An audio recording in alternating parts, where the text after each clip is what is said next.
Hi, welcome to Italy with Michael, the web TV show for active, educated people like yourself. Today we are in sunny Taos, New Mexico for the weekend. Taos is an arts town and a ski town. It's located on a high valley floor at the elevation of 7,000 feet. It has views of towering mountains all around.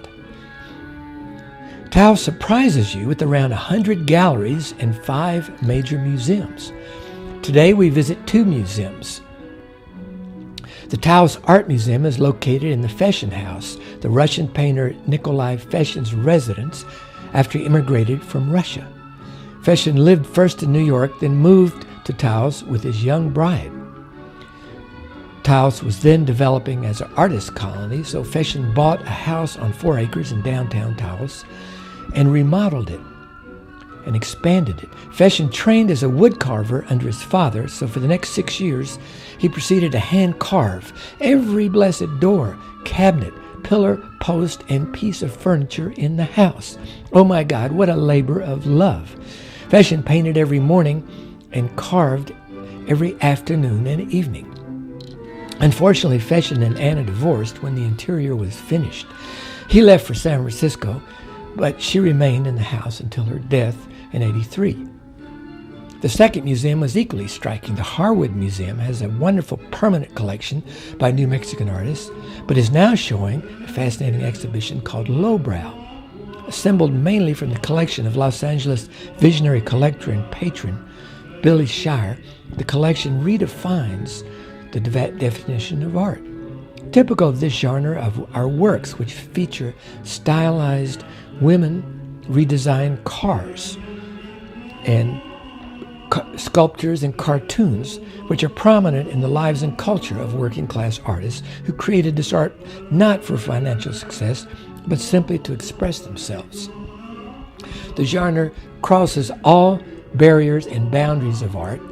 It includes illustration, cartoon, exaggeration, design, embellishment, idealization,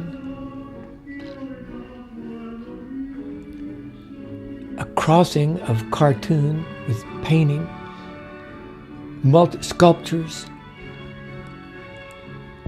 historical illustrations, fictional, parties, meetings, you name it.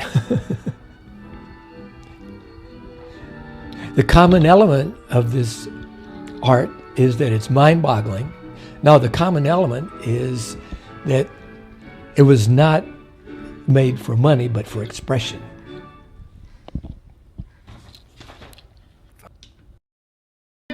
Today we're here in the Tango studio with Mike and Carrie. Mike Malexi, welcome to Italy with Michael. Glad to be Italy with Michael. Okay, Mike, let me ask you about these 25-foot speaker towers that you have 2 of them in your studio. How did that come about?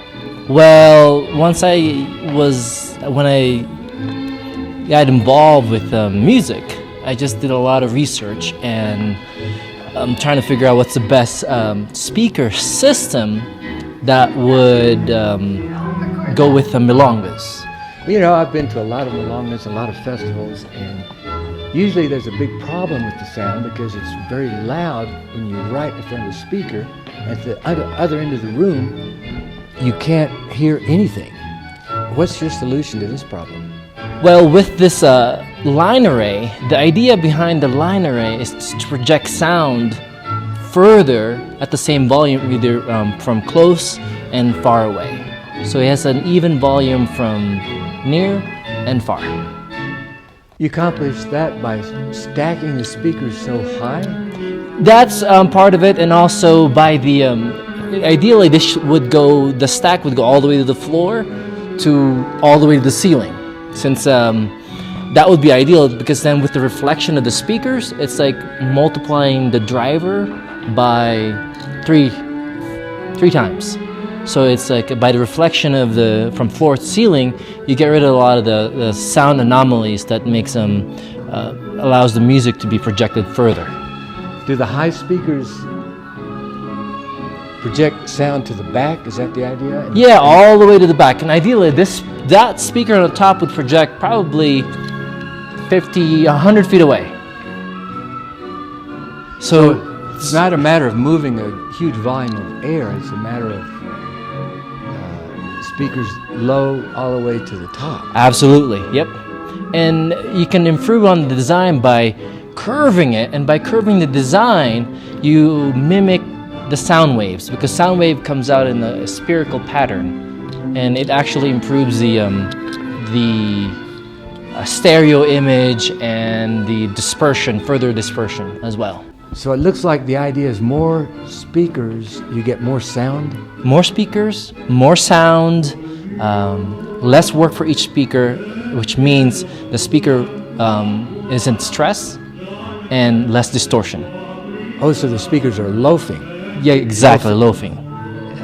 They're not all freaked out and Absolutely. pushing themselves and Absolutely. distorting and That's right. and sweating bullets. They're just taking their time and They're pure, nice and relaxed.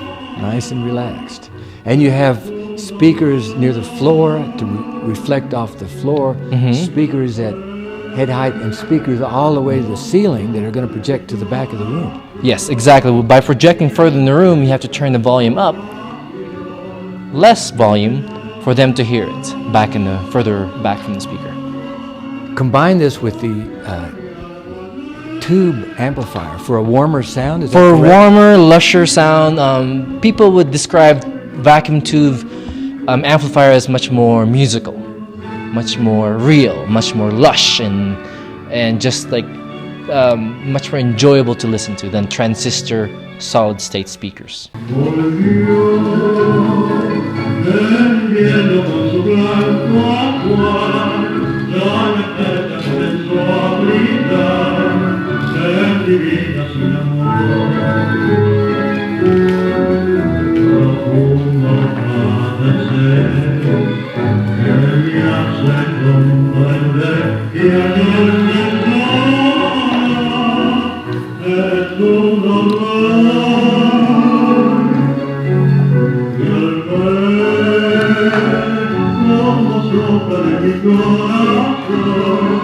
Viento frío, pero